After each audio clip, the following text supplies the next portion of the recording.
दंडोत बंदन अनित बार, सर्व कला समरथ, सर्व कला समरथ। डोलन तेरा को प्रभु, नानक दे कर हाथ। वाहिगुरु जी का खालसा, वाहिगुरु जी की फतेह। बड़े प्रेम नाल अदब नाल जिन्हां दी याद विच जिन्हां दे जीवन दर्शन लई बैठे हां, उन्हां दा नाम लईए। धन श्री गुरु हरगोबिंद साहिब जी, धन श्री गुरु हरगोबिंद साहिब जी। महाराज कृपा करन। महाराज पास जदों अगली सवेर दोबारा दर्शन लई जहांगीर आंदा है ना, ते महाराज की वडियाई करता है कि शिकार बहुत वधिया होया महाराज, आप जी के बड़े निरभो हो। महाराज ने जो ऐसी वडियाई करता है, महाराज को समझाना करते हैं कि अंत काल में जो सिमरिया जाता है उसका कितना असर होता है। वो घड़ियां निर्णायक घड़ियां होंदियां ने, उन्हां घड़ियां के बदले ही सानू अगले जामे मिलने होते हैं। पर वो उपदेश वो अपने भांडे में पवांदा नहीं है, वो उसे गल ते अटकिया रहता है कि महाराज का शरीर बड़ा सूर्या वाला है। ये जिहड़ी निराली महाराज ने रीत चलाई है कि राजसी वस्त्र पहने ने, जेवर पहने हैं, कलगी सजाई है, और अंदर जिहड़ी है महाराज दे वो कला भी है गुरियाई वाली, क्योंकि धन गुरु अर्जन देव महाराज के भी दर्शन किए सी, सवाल जवाब किए सी। उही जुगत जारी है, धन गुरु हरगोबिंद साहब जी पास भी है। प्रभावित होता है बहुत जहांगीर, तो जहांगीर तकरीबन गुरु साहब का मुरीद बनिया ही रहता है। वह गुरु साहब नाल अपने जीवन काल में फिर कोई झगड़ा नहीं होता। इतों महाराज को फिर को की बेनती करता है कि महाराज मेरे नाल आगरे चलना करो, मैं दिल्ली तो बाहर कुछ समा जाना है, तुसी मेरे नाल चलो, उत्थे भी रस्ते च शिकार भी करांगे ते घड़ियां नाल भी रांगे। महाराज ने ते संगतां नूं तारन जाना है। महाराज उहदा सदा बेनती स्वीकार कर लेंदे ने। महाराज कुछ सिंघां नाल उहदे नाल जाना करते ने आगरे की तरफ। रस्ते विच जिहड़े जंगल ने उन्हां विच शिकार भी हुंदा है हिरणां दा, कई जीवां का महाराज इस तरह उद्धार करते हैं। जदों शिकार तो थक के कुछ समा लंबा तुरन तो बाद आगरे के कोल पहुँच जाते हैं, तो उत्थे जिहड़ा ना कुछ चिर आराम करना करते हैं। पहला पड़ाव बनता है जहांगीर अपना, एक वृक्ष थले उहदे बैठण की जगह तैयार की जाती है, उहदे सैनिक आस पास तैनात होते हैं। थोड़ी दूर अगे जाके फिर महाराज एक वृक्ष के थले बैठते हैं आराम लई, ते उत्थे सिख संगत जिहड़ी है वो इंतजाम करती है। आगरे विच धन गुरु नानक देव जी भी पहले आए सी। आप जी ने श्रवण किया सी ने कमाई का जीवन कि जिहड़ी बड़ी कर्म कांड करती है लेकिन उन्हें प्राप्ति नहीं होती, फिर महाराज उहदे पास आते हैं ते उन्हें समझाना करते हैं कि सो तेरे अंदर है, ते बाहर क्यों ढूंढदी है। महाराज धन गुरु नानक देव जी भी आए हैं, ते धन गुरु रामदास महाराज ने भाई गुरदास जी को भी भेजा सी आगरे गुरसिੱਖੀ के प्रचार में। इत्थे सिख संगतां महाराज की प्रेम नाल जिवें उਡੀਕ भी करदियां ने ते महाराज कोल आना भी करदियां ने। जिथे तंबू लग जाते हैं आस पास पता लगना शुरू होता है, कुछ संगत आती है, पर यह जिहड़ा इलाका है जंगल का है, तो संगत हले कोई कभी नहीं आ रही। आस पास जो संगत को पता चलता है ना, तो संगत आना शुरू करती है। फिर संगत जो थोड़े दिन तक आना शुरू कर देती है, टिकाणे इत्थे बन जाते हैं, तो संगत गुरु हरगोबिंद साहब जी की वडियाई बड़ी करती है, क्योंकि उन्होंने पहली बार जिवें दर्शन किए ने कई संगतां ने कहते हैं महाराज कितने सोहणे ने, महाराज तो सोहना ना कोई होया ते ना कोई हो सकता है। जिहड़े अनुपम जिहड़े अखर ने ना जिवें महाराज नहीं बड़े ने, कैसी सुंदर दर्शन ने महाराज ने। महाराज ने जिहड़े चोले पाए ने जरीदार किन्ने फबदे ने, वो चोलियां ही जिवें किस्मत वाले हो गए ने कि महाराज ने धारण किया है। वो हीरे मोतियां दी मालां भी किस्मत वालियां होंदियां ने जिन्होंने महाराज ने धारण किया होया है।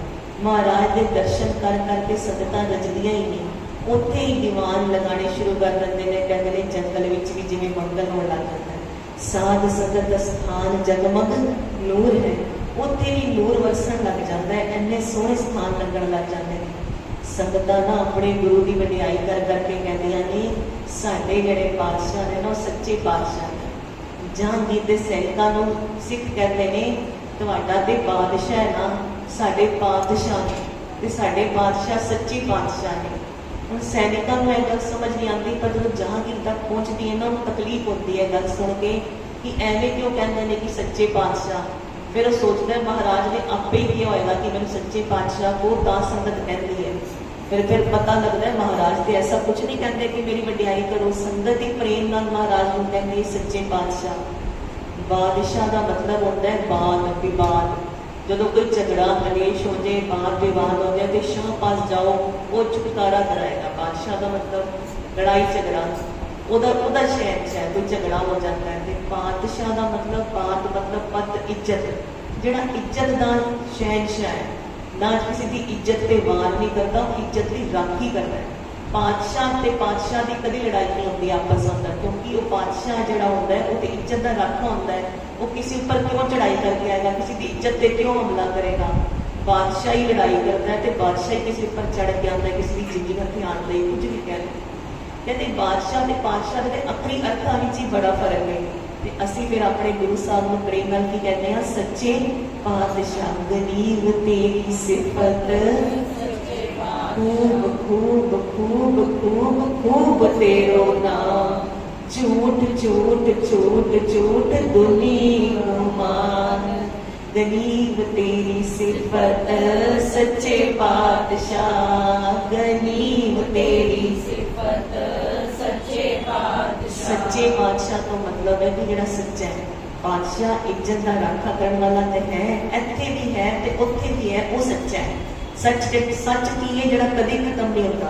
हमेशा आप जी बेनती करती हाँ, आद सच जुगाद सच है भी सच, नानक होसी भी सच। शुरू तो भी सच सी, हुण भी सच है, बाद विच भी हमेशा सच ही रहेगा। ऐसे लोक विच भी सच्चा पातशाह साडी राखी करेगा ते अगले लोक विच भी ओदी राखी कभी नहीं बदलती। वो सच्चा है, हर जगह सच्चा है, ओदा हुक्म हर जगह चलता है, हर जगह आप ही हुक्म करता है ते आप ही विराजमान है। आप ही जग सच है ते आप ही जग की जिहड़ी कोठड़ी है उहदे विच घंटा होया रमिया होया राम बन के। जदों महाराज की ऐसी सिफत सुनता है ना तो मन ना अंदरों बड़ा खुड़खुड़ करता है। हालांकि महाराज के गुणों में बड़ा प्रभावित है जाके, महाराज के गुण मैं बड़े चंगे लगते हैं, महाराज वाल बड़ा खिंचिया होया है, ताई तो महाराज को अपने नाल आगरे लैके आया है। महाराज का संग नहीं छड्डना चाहता, महाराज का संग होर करना चाहता है। पर फिर जिहड़ी राजा बादशाह है वो भी तो है ना नाल अंदर जिहड़ा हले मैल है, वो मैल जिहड़ी है ना महाराज की सिफत नहीं सुन सकती। ते अंदर जो आराम करता है ना पेड़ थले बैठ के अपने तंबू के, तो सोचता है कि क्यों सच्चे पातशाह कहते हैं, मैनू क्यों नहीं पातशाह कहते, जिहड़े मेरी प्रजा है मैनू भी पातशाह कह सकती है। अपने तंबू विच एवें विचार कर रहे। उत्थे जंगल विच एक काही है जिहड़ा गुरु का सिख है, उन्होंने पता लगता है कि गुरु साहब इत्थे आए हुए हैं। ਉਹਦੇ मन ਵਿੱਚ बड़ी शरधा है गुरु प्रति।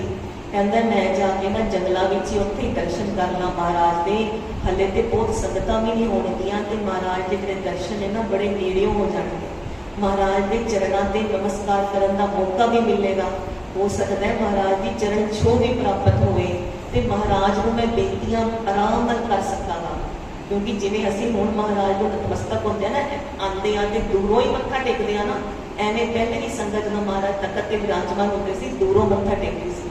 कोई वडभागी सिख होंदे सी जिहड़े महाराज के चरणों तक पहुँच सकते सी। जदों उन्होंने एवें ख्याल आया ना कि महाराज इत्थे तंबू विच हैगे ने ते महाराज कोल बहुती संगत भी नहीं होएगी, मन विच चाह आ गया महाराज कोल महाराज के चरणों से नमस्कार करन दा, मत्था टेकण दा मैनूं सौभाग मिल सकता है। हो सकता है महाराज मेरे वाल वेखण। गुरबाणी की कहती है एक निमक भी अगर गुरु साहब सानू बुला लैण ते ओहदे किन्ने लखां रुपया जिन्ना सानू बटक हो जाती है। मैं लख विड़ते साहिबा जे बिंद बुलाइया, जे एक बिंद एक निमक जिन्ना भी गुरु साहब वेख लैण बुला लैण ते लख विड़ते लखां रुपया जिन्ना मुनाफा समझो हो गया। मैं चारे कुंडा पालियां तुद जेवड़ ना साइया, चारे कुंडा पालण तो बाद भी साडे साई वर्गा साई नहीं हो सकता। जदों एवें दी भावना लैके वो चलिया ते हथ विच अपनी किरत कमाई का एक टका रखिया उसने। अगे आके जदों देखा कि तंबू लगे हुए ने, महाराज की जो सुनिया सी ना कि महाराज ने हुण जिहड़े वस्त्र पहनते ने राजियां वाले ने, कलगी सजी हुई है, महाराज ने किरपाना धारण कीतियां होईयां ने, ऐसे ही रूप के अंदर कल्पना करता होया आ रहा है। महाराज के पहली बारी दर्शन करने ने मन विच बड़ा चाह है, ते मन विच की गाता आ रहा है, तुद जेवड़ ना साइयां, जे मैं लख विड़ते साहिबा जे बिंद बुलाइयां। ऐसी भावना लैके जदों आंदा है ना महाराज पास, ते अगे जदों सब तो पहले तंबू लगे ने जहांगीर ने, वो पूछता है कि धन गुरु हरगोबिंद साहब महाराज का उतारा कित्थे होया है। सैनिकों के मुंह वाल देखते हैं कि यह धन गुरु हरगोबिंद साहब जी मिलण आया है। दूजी बारी फिर पूछ लैंदा सच्चे पातशाह कित्थे ने। जदों कहंदा ना पातशाह कित्थे ने, सैनिक ना इशारा करते हैं कि साडे शायद बादशाह ने मिलण आया होएगा, भी नाल गुरु हरगोबिंद साहब जी ने मिलण आया होएगा। ते जदों देख जहांगीर दे कन्नां तक आवाज पैंदी है ना, वो जहांगीर इशारा आप ही कर देता है कि इहनूं अगे आ जा। सैनिक अगे जाण दिंदे ने, वो समझदा है कि अगे जिहड़े तंबू विच आराम कर रहे ने, बैठे हुए ने सज के, वो धन गुरु हरगोबिंद साहब महाराज ने। जाके बड़ी भावना नाल नमस्कार करके मत्था टेक के वो टका अगे रख के महाराज नूं बड़ा ही निहारदा है, अपने वल्लों निहार के फिर बेनती करनी शुरू करता है कि महाराज मेरी बेनती स्वीकार करो। मैं जो आप जी की कृपा नाल किरत कमाई होती है, उहदे चों जो मैं आप जी लई भेंटा अर्पण की है, उन्होंने स्वीकार करो। महाराज मेरी बेनती है, जदों मेरा अंतला समय आए आप मेरे सहाय होना, ते परलोक विच भी मेरी रखिया करना। महाराज मेरे ते कृपा करो। जदों एवें दी बेनतियां करदा है, फिर कहता है महाराज तुसीं सच्चे पातशाह हो, महाराज तुसीं गरीब रिवाज हो, तुसीं बेनतियां मेरियां स्वीकार कर लो। महाराज मेरे सिर ते मेहर भरे हथ रखो, मेरा अंतला समा सौखा होए, ते परलोक भी तुसीं मेरे सहाय हो, मैनूं कोई जमां दी मार ना सहनी पए। महाराज कृपा करनी। हुण जहांगीर सोचण लग जाता है, वाकई सच्चा बादशाह मैं नहीं। देखो जहांगीर पढ़िया लिखिया बंदा बादशाह बनता है, उन्होंने लगता है कि जो है मंग रहा मैं दे नहीं सकता। अंदर जहांगीर ईमानदारी नाल सोचता है कि जो है मंग रहा मैं दे नहीं सकता, पर मैं इस दुनिया का बादशाह ना, इस दुनिया की कोई चीज मेरे को मंग ले, मंगता मैं दूसरी दुनिया की चीज, मैं इस दुनिया का बादशाह इत्थे दी कोई चीज मंग लवे। तो जहांगीर उन्होंने बड़े प्यार नाल कहता है, तू जिन्हों देखण आया ना, जिदे अगे बेनती करने आ, वो मैं नहीं हाँ, मैं इस मुल्क का बादशाह जहांगीर बादशाह, ते तेरा गुरु अगले तंबुआ च है, ते जो तू कहना है अरदास बेनती करनी चाहता है, वो तेरे गुरु अगले उहदे च बैठे ने तंबुआ। जदों उन्होंने पता चलिया ना सिख नूं, उन्होंने बड़ा दुख लग्या कि मैं इत्थे मत्था टेकदा है। उन्हें फटाफट अपना टक्का चुकण दी कीती। जदों उन्हें अपना टक्का चुकना चाहया ना, जहांगीर नूं बड़ा होया, बेइज्जती जी महसूस हुई कि बई एक टक्का मेरे अगे रख के मत्था टेकिया ते उही चुकदा पिया। ते जहांगीर ने कहा कि यह टक्का पिया रहण दे, तू चाहे तो मैं तेन इस दुनिया की खुशियां दे सकता, मैं इस दुनिया का बादशाह तो है ना, मैं तेन इस दुनिया की खुशियां दे सकता। तू कहता है कि तेन एक पिंड की, दो पिंड की, जिन्ने पिंडा की कहे जागीर दे देना, तेन माल बहुत दे देना, तू बड़ा खुश रहेगा। उस सिख ने अपना टका फिर भी चुक लिया, कहना मैंने कुछ नहीं चाहिए, मैं जो बेनती की है मैं तो महाराज को अपनी कोई बेनती पूरी करानी है। कहता नहीं, तू अपना टका इतने रख दे, बदले जो कहेगा इस दुनिया का सुख ले लै।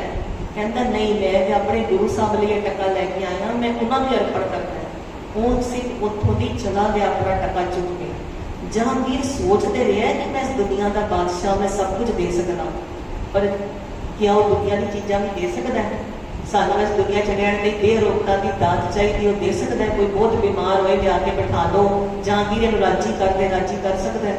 नहीं कर सकता।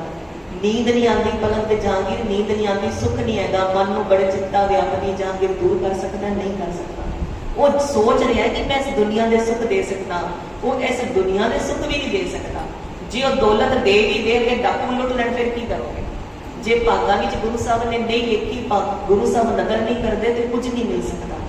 वो जो टप्पा चुक के चला जाता है ना, तो जहांगीर वो पिछे जाता है सिख दे, ते जाके फिर वो अपने गुरु के अगे टक्का रखता है, तो उवें ही महाराज उन्होंने निहार के माफ़ी मंगता है।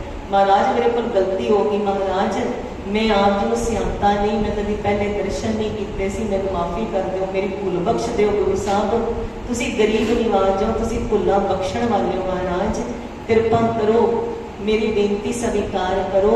मैं बड़ी उम्मीद लैके आया कि मेरा अंतला समा सौखा होए, जदों मेरे सवास निकलन मेरे को मैनूं एवें जापे कि तुसीं मेरे नाल हो ते उस तो बाद परलोक विच मेरी राखी होवे। महाराज मुस्कुरा देंदे ने।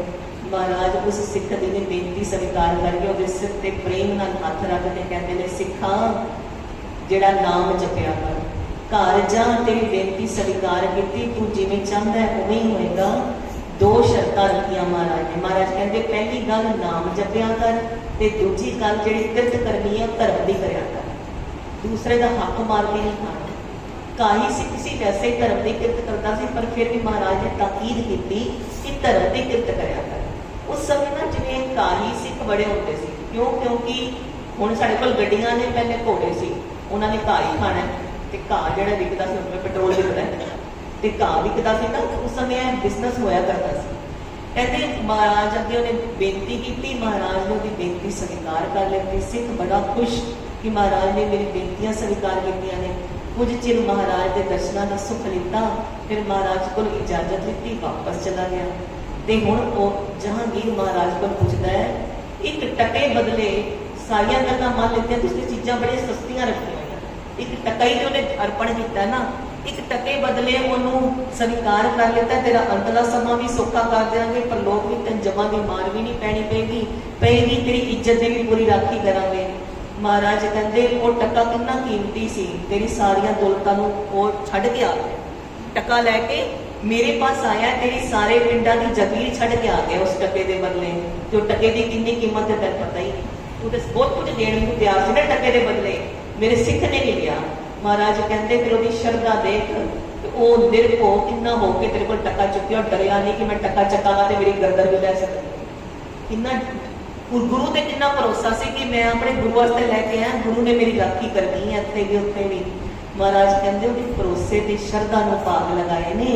ये टके की कीमत तेन जहांगीर समझ नहीं आ रही कि टके की कितनी कीमत है। जो महाराज ने एवं समझाना किया ना, फिर उन्हें जानिया कि महाराज ही सच्चे बादशाह ने, जिहड़े इस लोक के सुख भी दे सकते हैं ते परलोक के सुख भी दे सकते हैं। भाई गुरदास जी की कहते हैं, दीन दुनी दा पातशाह, दीन दुनी दा पातशाह,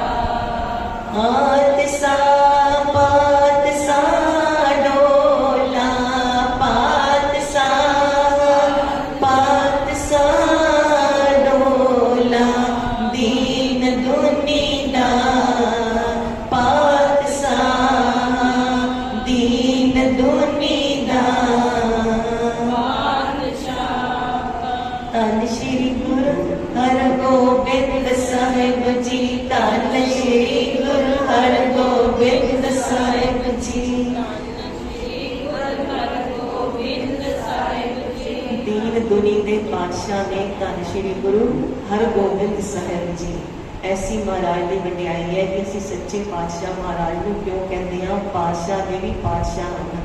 वो पातशाह ने जिहड़े बादशाह नूं भी बादशाह बनाने के योग रखते हैं, जिन्हां दा आशीर्वाद लैके ही बादशाह जिहड़ा वो बादशाह रह सकता। ऐसे भी वो सच्चे पातशाह धन गुरु हरगोबिंद साहिब महाराज जी।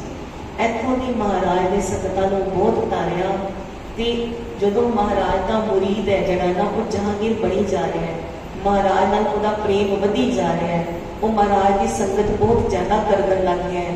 जिहड़े दुष्ट ने ना, जिन्हां विच चंदू भी शामिल है, उहदा हिरदा कंबदा है कि हुण मेरा अंत नेड़े। क्यों? जहांगीर ते महाराज का ही होई जा रहा है। ये धन गुरु अर्जन देव जी का महाराज ने जो हरगोबिंद साहिब जी ने बदला लेना होएगा, मेरे को बड़ी आसानी नाल ले लैणगे ते वो अपनी वियोनता बनाता है। संगत जी इस तो बाद जिहड़े प्रसंग चलते हैं ना, वो चलते हैं कि चंदू वियोंत बनाता है, ऐसी भी तुहाडे दे साढ़ सती चल रही है ते धन गुरु हरगोबिंद साहिब जी ने ग्वालियर के किले विच भेजना, फिर उत्थे बाबा बुड्ढा साहिब जी का जाना, फिर बत्ती छोड़ दिवस का होना, महाराज ने किले तो बाहर निकलना, 52 राज्यों का दरबार साहब पहुंचना, बत्ती छोड़ दिवस दिवाली के रूप में मनाया जाना। ये सारे प्रसंग अगे चलते हैं, पर जे असी अज प्रसंग शुरू करते हैं तो कल पूरा नहीं होगा, क्योंकि लंबा चलता है प्रसंग। ते महाराज की कृपा नाल असी वो साथी अगे महाराज के दर्शन करते हैं जिहड़े साडे कल पूरे हो जाएंगे, क्योंकि साडा कल अखीरला दीवान है इस टाइम का। महाराज इत्थों की जदों चंदू नूं ਉਹਦੇ ਪਾਪਾਂ ਦੀ ਸਜ਼ਾ ਦੇ ਕੇ ਜਹਾਂਗੀਰ ਜਿਹੜਾ ਚੰਦੂ ਨੂੰ ਮਹਾਰਾਜ ਦੇ ਹਵਾਲੇ ਕਰ ਦਿੰਦਾ। ਮਹਾਰਾਜ ਗਵਾਲੀਅਰ ਦੇ ਕਿਲੇ ਤੋਂ 52 ਰਾਜਿਆਂ ਨੂੰ ਆਜ਼ਾਦ ਕਰਕੇ ਚੰਦੂ ਪਾਪੀ ਨੂੰ ਉਹਦੀ ਸਜ਼ਾ ਦੇਣ ਤੋਂ ਬਾਅਦ ਦਰਬਾਰ ਸਾਹਿਬ ਜਾਂਦੇ ਨੇ। ਉੱਥੇ ਸੰਗਤਾਂ ਦੇ ਰੌਣਕ ਮੇਲੇ ਲੱਗਦੇ ਨੇ, ਜੋੜ ਮੇਲੇ ਹੁੰਦੇ ਨੇ। ਫਿਰ ਮਹਾਰਾਜ ਕੁਝ ਚਿਰ ਲਈ ਲਾਹੌਰ ਆਉਂਦੇ ਨੇ। ਜਦੋਂ ਮਹਾਰਾਜ ਲਾਹੌਰ ਆਉਂਦੇ ਨੇ ਨਾ, ਲਾਹੌਰ ਦੀ ਸੰਗਤਾਂ ਵੀ ਮਹਾਰਾਜ ਦੀ ਬੜੀ ਉਮੀਦ ਕਰਦੀਆਂ ਨੇ। ਤੇ ਕਿਉਂ? ਕਿਉਂਕਿ ਮਹਾਰਾਜ ਧੰਨ ਗੁਰੂ ਅਰਜਨ ਦੇਵ ਮਹਾਰਾਜ ਜੀ ਇੱਥੋਂ ਜਿਸ ਅਵਸਥਾ ਵਿੱਚ ਗਏ ਸੀ, ਸੰਗਤਾਂ ਨੂੰ ਸੀ ਕਿ ਚੜ੍ਹਦੀ ਕਲਾ ਵਾਲੇ ਇੱਕ ਵਾਰੀ ਭਾਰੀ ਗੁਰੂ ਜਿਹੜੇ ਬੈਠੇ ਨੇ ਉਹ ਵੀ ਆਣ, ਤਾਂ ਕਿ ਸਾਰੀ ਸੰਗਤ ਨੂੰ ਪਤਾ ਚੱਲੇ, ਸਿੱਖਾਂ ਨੂੰ ਵੀ ਜਿਹੜੀ ਹੈ ਨਾ ਹਿੰਮਤ ਤੇ ਹੌਸਲਾ ਹੋਏ ਕਿ ਸਾਡੇ ਗੁਰੂ ਨੇ ਹੁਣ ਭਗਤੀ ਤੇ ਸ਼ਕਤੀ ਦਾ ਮੇਲ ਨੇ, ਹੁਣ ਕੋਈ ਸਾਡੇ ਉੱਪਰ ਐਵੇਂ ਆ ਕੇ ਜ਼ੁਲਮ ਨਹੀਂ ਕਰ ਸਕਦਾ। ਜਦੋਂ ਮਹਾਰਾਜ ਲਾਹੌਰ ਆਉਂਦੇ ਨੇ, ਸੰਗਤਾਂ ਬੜੀਆਂ ਹੀ ਖੁਸ਼ ਹੁੰਦੀਆਂ ਨੇ। ਸੰਗਤਾਂ ਮਹਾਰਾਜ ਦੇ ਦੀਵਾਨਾਂ ਵਿੱਚ ਬੜੀਆਂ ਹੀ ਹਾਜ਼ਰੀਆਂ ਵੱਧ ਚੜ੍ਹ ਕੇ ਭਰਦੀਆਂ ਨੇ। ਇੱਕ ਕਾਬਲ ਦਾ ਸਿੱਖ ਹੈਗਾ ਜਿਹਦੀ ਬੜੀ ਰੀਝ ਹੈ ਕਿ ਉਹ ਮਹਾਰਾਜ ਦੇ ਦਰਸ਼ਨਾਂ ਲਈ ਜਾਏ, ਤੇ ਮਹਾਰਾਜ ਦੇ ਦਰਸ਼ਨਾਂ ਲਈ ਜਾਏ ਤੇ ਮਹਾਰਾਜ ਲਈ ਕੋਈ ਐਸੀ ਭੇਟਾ ਲੈ ਕੇ ਜਾਏ ਜਿਹੜੀ ਮਹਾਰਾਜ ਨੂੰ ਬੜੀ ਪਸੰਦ ਆਏ ਤੇ ਮਹਾਰਾਜ ਦੀ ਬੜੀ ਖੁਸ਼ੀ ਹੋਏ। ਸਿੱਖਾਂ ਨੂੰ ਕੀ ਚਾਹੀਦਾ? ਮਹਾਰਾਜ ਦੀ ਖੁਸ਼ੀ ਚਾਹੀਦੀ ਹੈ। ਕੋਈ ਐਸੀ ਚੀਜ਼ ਹੋਏ ਜਿਹਨੂੰ ਵੇਖ ਕੇ ਮਹਾਰਾਜ ਖੁਸ਼ ਹੋਣ ਤੇ ਬੜੀ ਸੋਹਣੀ ਨਜ਼ਰ ਪਾ ਕੇ ਮੇਰੇ ਵੱਲ ਵੇਖਣ। ਜਦੋਂ ਐਵੇਂ ਉਹਨੇ ਸਿੱਖਾਂ ਨਾਲ ਮਸ਼ਵਰਾ ਕੀਤਾ ਨਾ ਕਿ ਮਹਾਰਾਜ ਲਈ ਅਸੀਂ ਕਿਹੜੀ ਚੀਜ਼ ਲਵਾਂ, ਤੇ ਉਹਨਾਂ ਨੇ ਕਿਹਾ ਧੰਨ ਗੁਰੂ ਹਰਗੋਬਿੰਦ ਸਾਹਿਬ ਜੀ ਦੀ ਖੁਸ਼ੀ ਚੰਗੇ ਘੋੜਿਆਂ ਤੇ ਬੜੀ ਹੁੰਦੀ ਹੈ। ਚੰਗਾ ਘੋੜਾ ਲੈ ਕੇ ਜਾਏਗਾ ਤੇ ਮਹਾਰਾਜ ਬੜੇ ਖੁਸ਼ ਹੋਣਗੇ। ਇਹ ਸੋਚ ਕੇ ਉਹਨੇ ਘੋੜੇ ਦੀ ਜਿਹੜੀ ਹੈ ਨਾ, ਕਾਬਲ ਦੇ ਘੋੜੇ ਵੀ ਬੜੇ ਮਸ਼ਹੂਰ ਹੁੰਦੇ ਨੇ, ਕਹਿੰਦੇ ਉਹਨੇ ਘੋੜੇ ਲੱਭਣ ਲਈ ਬੜਾ ਦਿਨ ਰਾਤ ਇੱਕ ਕਰ ਦਿੱਤਾ। ਪਰ ਉਹਨੂੰ ਨਾ ਜਿਵੇਂ ਦਾ ਘੋੜਾ ਸੋਚਦਾ ਨਾ ਮਹਾਰਾਜ ਲਈ ਹੋਣਾ ਚਾਹੀਦਾ ਹੈ, ਉਵੇਂ ਦਾ ਲੱਭੇਗਾ। ਦੂਸਰੇ ਦੇਸ਼ਾਂ ਵਿੱਚ ਜਾਣਾ ਸ਼ੁਰੂ ਕੀਤਾ। ਕਹਿੰਦੇ ਲੱਭਦੇ ਲੱਭਦੇ ਇੰਨਾ ਸਮਾਂ ਲਗਾਤਾ ਕਿ ਰੋਮ ਤੱਕ ਚਲਾ ਗਿਆ। ਰੋਮ ਵਿੱਚ ਉੱਥੇ ਇੱਕ ਇਰਾਕੀ ਘੋੜਾ ਮਿਲਿਆ ਪੁੱਛਤਾਛ ਕਰਦੇ ਹੋਏ, ਤੇ ਜਦੋਂ ਘੋੜਾ ਵੇਖਿਆ, ਘੋੜਾ ਬੜਾ ਹੀ ਸੋਹਣਾ ਸੀ। ਕਹਿੰਦੇ ਨੇ ਘੋੜਾ ਜਿਵੇਂ ਬੜਾ ਹੀ ਵਿਸ਼ੇਸ਼ ਕੋਈ ਰਾਜਿਆਂ ਮਹਾਰਾਜਿਆਂ ਲਈ ਬਣਿਆ ਹੋਇਆ ਸੀ। ਇੰਨਾ ਸੋਹਣਾ ਘੋੜਾ ਸੀ, ਕਾਲੇ ਰੰਗ ਦਾ, ਇੱਕ ਵਾਲ ਚਿੱਟਾ ਨਹੀਂ, ਬੜਾ ਉੱਚਾ ਲੰਬਾ ਘੋੜਾ, ਜਿਹਦੀ ਕਾਠੀ ਵੀ ਬੜੀ ਮਜ਼ਬੂਤ ਸੀ, ਬੜਾ ਬਲਸ਼ਾਲੀ ਤੇ ਬੜਾ ਚੰਚਲ ਘੋੜਾ ਸੀ। ਲੱਗਦਾ ਹੀ ਪਿਆ ਸੀ ਕਿ ਬੜਾ ਬਲੀ ਘੋੜਾ ਹੈ। ਜਦੋਂ ਉਹਨੇ ਘੋੜੇ ਦੇ ਪਿੱਠ ਤੇ ਹੱਥ ਲਗਾਇਆ ਨਾ, ਸਮਝ ਗਿਆ ਘੋੜਾ ਬੜਾ ਹੀ ਜਾਨਦਾਰ ਹੈ। ਤੇ ਘੋੜੇ ਦੇ ਮਾਲਕ ਨੂੰ ਪੁੱਛਿਆ ਵੀ ਘੋੜੇ ਦਾ ਕੀ ਮੁੱਲ ਰੱਖਿਆ ਹੈ? ਉਹਨੇ ਆਮ ਜਿਹਾ ਸਿੱਖ ਜਾਣ ਕੇ ਗਿਆ, ਤੂੰ ਰਹਿਣ ਦੇ ਸਿੱਖਾ, ਤੇਰੇ ਮਤਲਬ ਦਾ ਘੋੜਾ ਨਹੀਂ, ਕਿਸੇ ਰਾਜੇ ਲਈ ਬਣਿਆ ਹੈ। ਕਹਿੰਦਾ ਮੈਂ ਵੀ ਆਪਣੇ ਲਈ ਨਹੀਂ ਪੁੱਛ ਰਿਹਾ, ਮੈਂ ਆਪਣੇ ਸੱਚੇ ਪਾਤਸ਼ਾਹ ਲਈ ਪੁੱਛ ਰਿਹਾ। ਮੈਂ ਧੰਨ ਗੁਰੂ ਹਰਗੋਬਿੰਦ ਸਾਹਿਬ ਜੀ ਲਈ ਘੋੜਾ ਲੈ ਕੇ ਜਾਣਾ ਹੈ, ਮੁੱਲ ਦੱਸ, ਤੈਨੂੰ ਆਪਣੇ ਘੋੜੇ ਦਾ ਮੁੱਲ ਕੀ ਰੱਖਿਆ ਹੈ? ਕਹਿੰਦਾ ਵੈਸੇ ਤੇ ਨਾ ਮੈਂ 1.25 ਲੱਖ ਦਾ ਰੱਖਿਆ, ਉਸ ਸਮੇਂ ਦਾ 1.25 ਲੱਖ, ਇੰਨਾ ਮਹਿੰਗਾ ਘੋੜਾ। ਅੱਜ ਉਹ ਘੋੜਾ ਮੰਨ ਲਓ ਕਰੋੜਾਂ ਵਿੱਚ ਹੋਏ। ਕਹਿੰਦੇ 1.25 ਲੱਖ ਮੁੱਲ ਰੱਖਿਆ ਹੈ, ਪਰ ਤੂੰ ਨਾਮ ਲਿੱਤਾ ਆਪਣੇ ਗੁਰੂ ਦਾ, ਧੰਨ ਗੁਰੂ ਹਰਗੋਬਿੰਦ ਸਾਹਿਬ ਜੀ ਲੈ ਕੇ ਜਾਣਾ ਹੈ, ਫਿਰ ਮੈਂ ਲੱਖ ਰੁਪਏ ਦਾ ਦੇ ਦਾਂਗਾ। ਜਿਵੇਂ ਅਸੀਂ ਕੋਈ ਹੁੰਦਾ ਨਾ, ਕੋਈ ਚੀਜ਼ ਲੈਣ ਜਾਈ ਗੁਰਦੁਆਰਾ ਸਾਹਿਬ ਲਈ, ਸਾਨੂੰ ਵੀ ਅੱਗੇ ਦੇਖ ਉਹ ਹੁੰਦਾ ਨਾ ਕਿ ਥੋੜਾ ਭਾਅ ਬਣ ਜਾਂਦਾ। ਕਹਿੰਦੇ ਲੱਖ ਰੁਪਏ ਦਾ ਦੇ ਦਾਂਗਾ। ਉਸ ਸਿੱਖ ਦਾ ਦਸਵੰਧ ਜਿਹੜਾ ਉਹ ਲੱਖ ਰੁਪਇਆ ਨਹੀਂ ਸੀ, ਜਿਹੜਾ ਦਸਵੰਧ ਇਕੱਠਾ ਕਰਕੇ ਲੈ ਕੇ ਗਿਆ ਸੀ। ਪਰ ਘੋੜਾ ਛੱਡਣ ਨੂੰ ਚਿੱਤ ਨਾ ਕਰੇ। ਕਹਿੰਦਾ ਕੋਈ ਗੱਲ ਨਹੀਂ, ਆਪਣੇ ਕੋਲੋਂ ਹੋਰ ਲਗਾ ਦਿੰਦੇ ਆ, ਇਹ ਮਹਾਰਾਜ ਪਾਸੀ ਘੋੜਾ ਹੋਣਾ ਚਾਹੀਦਾ। ਬੜੀ ਭਾਵਨਾ ਜਾਗਦੀ, ਬੜੇ ਪ੍ਰੇਮ ਨਾਲ ਲੱਖ ਰੁਪਇਆ ਦੇ ਦਿੱਤਾ। ਲੱਖ ਰੁਪਇਆ ਸਿੱਖ ਲਈ ਵੀ ਬਹੁਤ ਜ਼ਿਆਦਾ ਸੀ, ਪਰ ਲੱਖ ਰੁਪਇਆ ਕੀਮਤ ਉਤਾਰੀ। ਜਦੋਂ ਕੀਮਤ ਉਤਾਰੀ ਤੇ ਹੁਣ ਮਨ ਵਿੱਚ ਵਿਚਾਰ ਆਈ, ਕਿੱਥੇ ਕੋਈ ਸਰਕਾਰੀ ਬੰਦਿਆਂ ਦੀ ਨਜ਼ਰ ਘੋੜੇ ਦੇ ਨਾ ਪੈ ਜਾਏ, ਹੁਣ ਘੋੜੇ ਨੂੰ ਲੁੱਟ ਨਾ ਲੈਣ ਮੇਰੇ ਕੋਲੋਂ। ਮੈਂ ਆਮ ਜਿਹਾ ਸਿੱਖਾਂ ਔਰ ਗੁਰੂ ਸਾਹਿਬ ਕੋਲ ਜਾਣ ਲਈ ਹਲੇ ਬੜੇ ਦਿਨ ਲੱਗਣਗੇ। ਇਹ ਸੋਚ ਕੇ ਉਹ ਘੋੜੇ ਨੂੰ ਬੜਾ ਛੁਪਾਉਂਦਾ ਆਪਣੇ ਕਾਬਲ ਤੱਕ ਲੈ ਕੇ ਆਇਆ। ਕਾਬਲ ਵਿੱਚ ਆ ਕੇ ਸੰਗਤਾਂ ਨਾਲ ਮੇਲ ਕੀਤਾ। ਸੰਗਤਾਂ ਨੇ ਕਿਹਾ ਜੱਥੇ ਵਿੱਚ ਜਾਵਾਂਗੇ, ਜੱਥੇ ਵਿੱਚ ਜਾਵਾਂਗੇ ਤੇ ਘੋੜੇ ਦੇ ਉੱਪਰ ਪੁਰਾਣੇ ਵਸਤਰ ਪਾ ਦਿੰਦੇ ਆ। ਘੋੜੇ ਦੇ ਚਾਰੋਂ ਤਰਫ ਸੰਗਤ ਰਹੇਗੀ, ਘੋੜੇ ਉੱਪਰ ਪੁਰਾਣੇ ਵਸਤਰ ਪਾਏ ਰਹਿਣਗੇ ਤੇ ਅਸੀਂ ਲਾਹੌਰ ਮਹਾਰਾਜ ਤੱਕ ਪਹੁੰਚ ਜਾਵਾਂਗੇ। ਸਰਕਾਰੀ ਬੰਦਿਆਂ ਦੀ ਕੋਈ ਨਜ਼ਰ ਨਹੀਂ ਪਏਗੀ। ਕਿਉਂ? ਕਿਉਂਕਿ ਲੁੱਟ ਖਸੁੱਟ ਬਹੁਤ ਸੀ, ਜਿਹੜੇ ਤੁਰਕ ਸੀ ਉਹ ਲੁੱਟ ਲੈਂਦੇ ਸੀ ਚੰਗਾ ਸਮਾਨ। ਇਹ ਸੋਚ ਕੇ ਜੱਥਾ ਤਿਆਰ ਹੋਇਆ, ਘੋੜੇ ਉੱਪਰ ਪੁਰਾਣੇ ਵਸਤਰ ਪਾ ਤੇ ਹਲੇ ਮਨ ਦੀ ਰੀਝ ਕੀ ਸੀ ਵੀ ਘੋੜੇ ਨੂੰ ਸਜਾ ਕੇ ਲੈ ਕੇ ਜਾਵਾਂ ਮਹਾਰਾਜ ਪਾਸ, ਪਰ ਛੁਪਾਉਣ ਲਈ ਘੋੜੇ ਉੱਪਰ ਪੁਰਾਣੇ ਵਸਤਰ ਪਾ ਦਿੱਤੇ ਵੀ ਕਿਸੇ ਦੀ ਨਜ਼ਰ ਵਿੱਚ ਨਾ ਆਏ। ਤੇ ਆਸ-ਪਾਸ ਸੰਗਤ ਜਾ ਰਹੀ ਹੈ, ਪਰ ਫਿਰ ਵੀ ਜਿਹੜੇ ਹੁੰਦੇ ਨੇ ਨਾ ਚੋਰ, ਉਹਨਾਂ ਦੀ ਨਿਗਾਹ ਪੈ ਜਾਂਦੀ। ਉਹ ਸਰਕਾਰੀ ਜਿਹੜੇ ਮੁਲਾਜ਼ਮ ਸੀ, ਇੱਕ ਦੀ ਨਿਗਾਹ ਪੈ ਗਈ ਵੀ ਇਹ ਘੋੜਾ ਸੀ ਉੱਚਾ ਲੰਬਾ। ਹੁਣ ਉੱਚਾ ਲੰਬਾ ਘੋੜਾ ਚੱਲਦਾ ਹੋਏਗਾ, ਸੰਗਤ ਵਿੱਚ ਨਜ਼ਰ ਪੈ ਜਾਏਗੀ। ਨਜ਼ਰ ਪੈ ਗਈ ਕਿ ਇੰਨਾ ਉੱਚਾ ਘੋੜਾ ਤੇ ਪਰ ਪੁਰਾਣੇ ਕੱਪੜੇ ਕਿਉਂ ਪਾਏ ਨੇ। ਜਦੋਂ ਬਹੁਤ ਸੁਈਆਂ ਨੇ ਖਬਰ ਕੱਢੀ ਵੀ ਘੋੜਾ ਤੇ ਬੜਾ ਇਰਾਕੀ ਘੋੜਾ ਹੈ, ਬੜਾ ਕਮਾਲ ਦਾ ਘੋੜਾ ਹੈ, ਤੇ ਲੈ ਕੇ ਜਾ ਰਹੇ ਨੇ ਧੰਨ ਗੁਰੂ ਹਰਗੋਬਿੰਦ ਸਾਹਿਬ ਜੀ ਲਈ।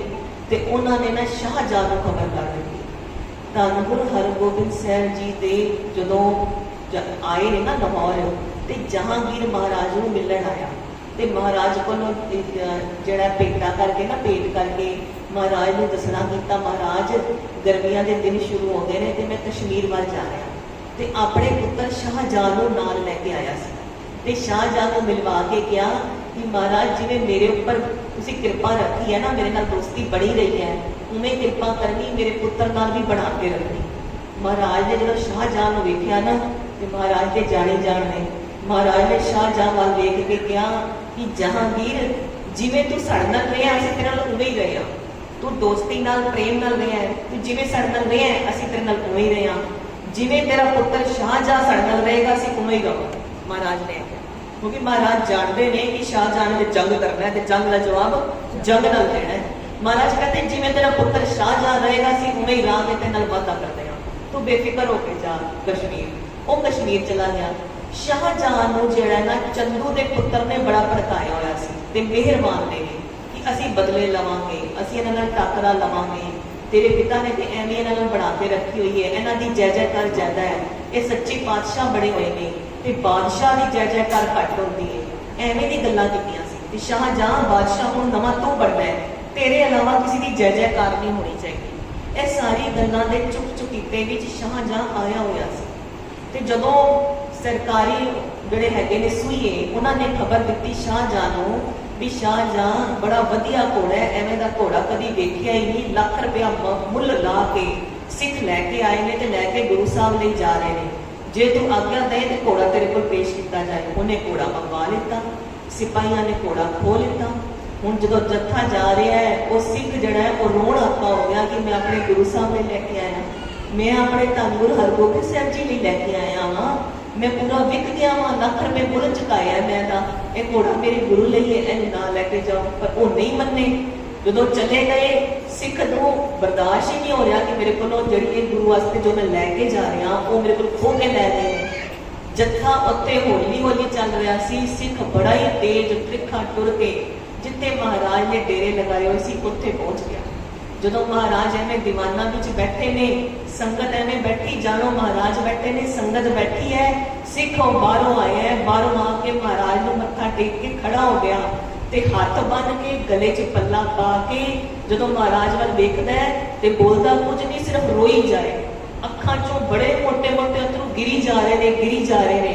महाराज ते सब कुछ जानते हैं, पर महाराज ने पूछना तो सिख कोलों ही है ना। जदों महाराज ने देखिया कि बड़ी देर हो गई बोलदा नहीं, महाराज कहते सिखा कोई बड़े कारज सी तेरा रुक गया है, कोई काम सी जिहड़ा अटक गया है, इन्ना रोंदा है, दस तेरा काम सिरे चाड़ लेते हैं। जदों महाराज ने इंज किया ना बड़ी धीरज नाल बड़ा ही हौसला करके कहता है महाराज मैनू पता लग्या तुहाडी खुशी मिलती है जो चंगा घोड़ा लैके आओ। महाराज मैं तुहाडी खुशी लैण लई अपना सारा दसवंत भी खर्च करता, गुरु साहब ने उस तो ज्यादा मुल दे के रोम जाके कितना समा लगाया ते उत्थों दे इलाके घोड़ा लैके आया। महाराज घोड़ा बहुत सोहना चंचल बलशाली सी, उन्होंने वेख के बड़ी रीझ आई कि आप ही इस घोड़े ते सवारी करो। महाराज मैं आप घोड़े ते नहीं बैठा, मैं घोड़े नूं खाली लैके आया कि मेरे गुरु साहब बैठणगे, कोई होर इस घोड़े ते बैठे ही ना, सवारी करके भी आ सकता सी ना। कहता महाराज मैं नाल घोड़े दे आया, फिर संगत दे नाल भी घोड़ा खाली लैके आ रहे सी कि गुरु साहब बैठणगे, कोई होर इस घोड़े ते ना बैठे। महाराज जदों लाहौर विच पहुंच गए सी, तुहाडे कोल हले पहुंचण तो कुछ समा रह गया सी ते जिहड़े शाहजहां दे सिपाही ने ना घोड़ा खो के लै गए।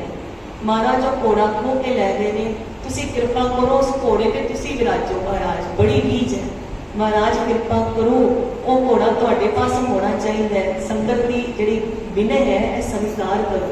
जदों एवें बेनतियां कीतियां ना, महाराज ने कहा सिखा चिंता ना कर, जिहड़ी भेटां गुरु घर दी है गुरु घर ही आएगी, तू ये चाहता है ना कि घोड़े उपर कोई होर ना बैठे। कहता हाँ जी महाराज, हुण शाहजहां सवारी कर लेगा, वो सिपाही लै गए ने, मैं बड़ी दौड़ के आप जी पास आया। महाराज कहते चिंता ना कर, जिहड़ा घोड़ा तू लैके आया है कि इहदे उपर असीं सवारी करिए, उस घोड़े उपर सवारी असीं करांगे, कोई होर नहीं बैठेगा, तेरे नाल वचन कर रहे हैं। महाराज ने उस समय वचन किया, सतगुरु वचन वचन है सतगुरु। सतगुरु की ने शब्द रूप ने, वचन रूप ने। महाराज ने वचन किया घोड़ा इत्थे ही वापस आएगा, तो कुछ चिर साडे कोल रुक ते घोड़े उपर साडे इलावा कोई सवारी नहीं करेगा। महाराज ने ऐसा वचन किया। जदों फिर सिख नूं धीरज हो गया, सिख महाराज की सेवा विच वैसे भी रहना सी कुछ समा, उत्थे ही रह गया। जदों सिपाहियां पास घोड़ा शाहजहां कोल पहुंचिया, शाहजहां थोड़ी देर बाद उत्थे आया घोड़े नूं वेखण लई। घोड़ा दे उपरों जिहड़े कपड़े वटाए गए पुराने उन सजा दिता। शाहजहां देख के बड़ा खुश होया, सज्जिया होया घोड़ा। पर फिर सच्चे हुए कपड़े भी हटवा के उन्हें भी पूरी पिठ ते हाथ मार के वेख्या भी घोड़ा कैसा बलशाली है, पाठी कैसी है। घोड़ा जदों देखा ना कि इन्ना सोहना घोड़ा कदी नहीं वेख्या, बड़ा खुश होया। कहता कमाल कर दी, ऐसे घोड़ा साडे कोल ही होना चाहिए सी। जदों एवें किया ना, कहता काठी बहुत सवारी करता। जदों घोड़े उपर सवारी करने का मन किया, उपर चढ़न लगा तो महाराज ने उत्थे बैठे बैठे उसका मन बदल दिता। हले चढ़न लगा सी, कहता चलो रहन दिओ, घोड़ा बड़ा थकिया होया है, बड़ी दूरों सफर करके आया। इंज करो एक दो दिन इनू चंगा खवाओ, नरम घा खवाओ, इनू एदी सेवा करो। फिर 2 दिन बाद जो दोबारा आवांगा फिर सवारी करांगा, फिर मेरी सवारी विच ही रहेगा। मन नहीं बदलता गुरु साहब ने। ऐ कह के चला गया ते कहता घोड़े नूं उस जगह ते बन्नो जिथे मैं आते जाते वेखदा भी रहां। इन्ना शाहजहां नूं घोड़ा चंगा लग्या। फिर घोड़े नूं उस स्थान ते रख दिता जिथे शाहजहां नजर मार के वेख भी ने। ते 2-3 दिन लई ऐ हो गया कि घोड़े की चंगी सेवा करो, घोड़ा कुछ आराम कर ले, फिर शाहजहां की सवारी विच घोड़ा जाएगा। उधर महाराज ने जिहड़ा सिख नूं वचन दिता है, वो वचन महाराज किवें पालन करते हैं। हुण समय की समाप्ति असीं कल दर्शन करांगे। कल लड़ीवार दीवाना का अखीरला दिन है। आप संगत नूं बेनती है कि जरूर सारी संगत गुरपुरब वाला दिन है, हाजरी भरनी। अपने आस पास सारी भैनों नूं भी कहना करना कि सारी संगत महाराज के जिहड़े दर ते हाजरी भरे ते महाराज के गुण गाए। धन गुरु हरगोबिंद साहब महाराज के बहुत गाता बन गए। 10 जामिया विच गुरु साहब ने सिर्फ कल्याण ही की है। ते जिहड़ा गुरपुरब वाला दिन होंदा ना, बड़ा महान दिन होता है। उस दिन बड़ी खुशी वाला दिन होता है कि एक तो गुरु साहब का गुरपुरब है, उन्होंने माता पिता ले भी धन गुरु अर्जन देव महाराज ने माता गंगा जी ले कितना खुशी का दिन है।